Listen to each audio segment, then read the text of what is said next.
guys are definitely on the cutting edge on mobile, and of course in this country the mobile video is not great yet.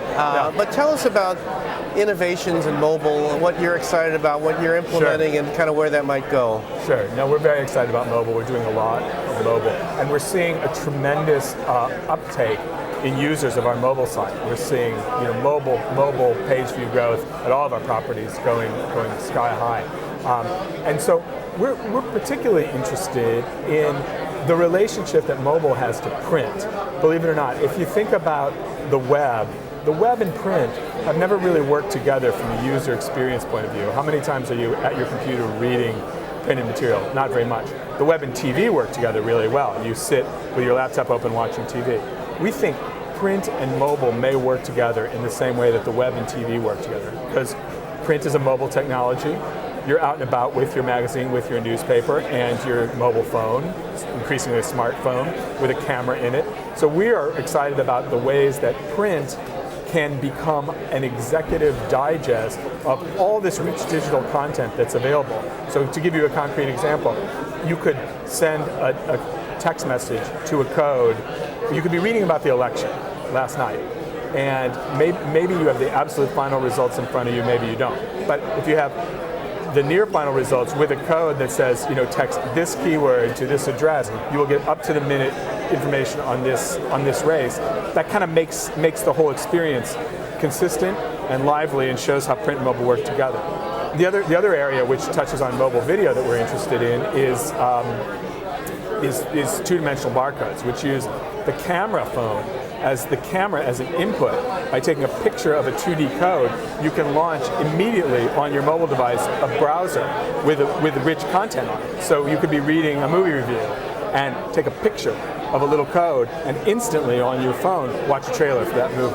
Does that exist now? Yes, it exists, and we're experimenting with it. We prototype it, and in markets outside the U.S., like Japan and Korea, it's quite popular. In fact, I think the average mobile phone subscriber in Japan invokes one of these codes once a week. Is it operational in the United States? Yes. Oh, fantastic. Come by, we'll show you some examples of that. That'd be great, yeah. And Michael, one last question. There's a lot of talk about the so-called semantic web and the opportunity for content to really, be searched and indexed. And the fact is, I think, certainly in web pages, it's sort of happenstance. Yeah. What are the opportunities for a sort of a properly indexed web and the implications for content companies? Well, that's a great question. We're very interested in sort of the properly indexed web, or the semantic web, and the opportunities are really quite vast. So let me put it in the context that we think about it. We think about two different trends in our R&D group right now that are taking hold. One we call ubiquitous computing, which is a year ago we called it ubiquitous broadband access. A year ago the iPhone wasn't even on the scene. Now everybody assumes you're going to have ubiquitous broadband, but the next phase of this trend is ubiquitous computing, where everyone anywhere has access to very powerful computers, and they're embedded in objects all around us. Either the computing devices in the objects are strong enough, or the objects themselves are interacting with the cloud, and up in the cloud, advanced computation is taking place and sending back results to the devices. So when we apply that trend to content, we say our content is getting smart. And what does that mean? It means that our content, as we produce it, is getting richly annotated with metadata. It could be geographic metadata. What places is this content about? Photos. We have right now, one of our features on NYTimes.com is the frugal traveler. A fellow's out traveling Europe on 100 euros a day or 200 euros a day, the frugal traveler. Every photo he sends back to us comes directly annotated with the geographic location of the photo.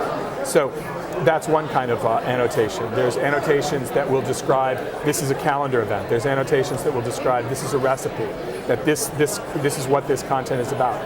So as we start annotating our content and making it smarter, we can facilitate another big trend that we're following, which is called device-independent media.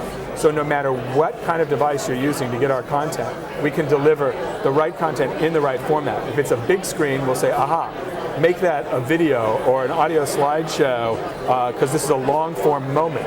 If it's a cell phone requesting the content, we might say, aha, make it the summary that's associated with the content. So the more annotations we have, we can facilitate intelligent content delivery and device-independent media.